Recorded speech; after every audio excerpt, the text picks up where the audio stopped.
దానికైనా దిగజారి వాడని తెలిసినప్పుడు సొంతటి వాడైనా భయపడతారు.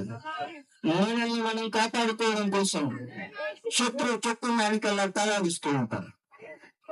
ఇటువంటి పరిస్థితులను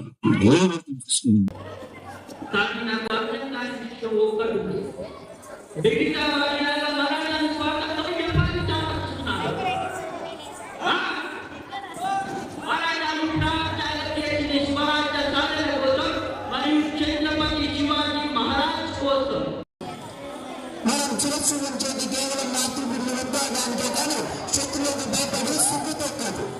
మన రక్తంలో ప్రవహిస్తున్న పూర్వీకుల పౌరుషాన్ని నేరుగా ఎదుర్కొన్న సంవత్సరం అవడం చేయలేదు. గొప్పమ్మకుడు వచ్చే చెడ్డవారిని చంపేవాడు మన విశ్వాసాన్ని కొనని చూస్తున్నాడు. ఇది మన మరాఠాలకే యోగమానం.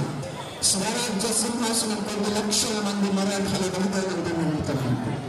ఈ యుద్ధం స్వరాజ్యం కోసం చేసే యజ్ఞం.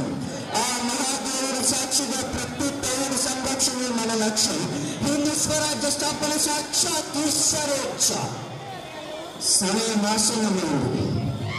ఆ శ్రీకాముల పైశాచికత్వం నుంచి ప్రజలకు విముక్తి కలిగించడానికి మెరుపు దాడి చేయడం. మన ప్రతి దెబ్బ పేరున మరణించిన ప్రతి మరాఠా వీరికి అంకితం. చరవేశ్వర్ హంగుల మృతికి అంకితం. రాజ్య ప్రముఖులందరికీ ఇదే నా ఆదేశం.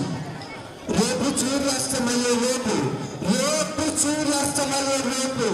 స్వరాజ్య స్థాపకులందరూ సంగమేశ్వరంలో ఉండాలి. చీకటి పడ్డాక అండాగర్ దాని నుండి అగ్గిశరల్లా ఔరంగ్ వైపుకు దూసుకెళ్దాం. ఔరంగ్ వీరాని మద్దతుదారులను కాల్చి దూర చేరాం. జై భవానీ.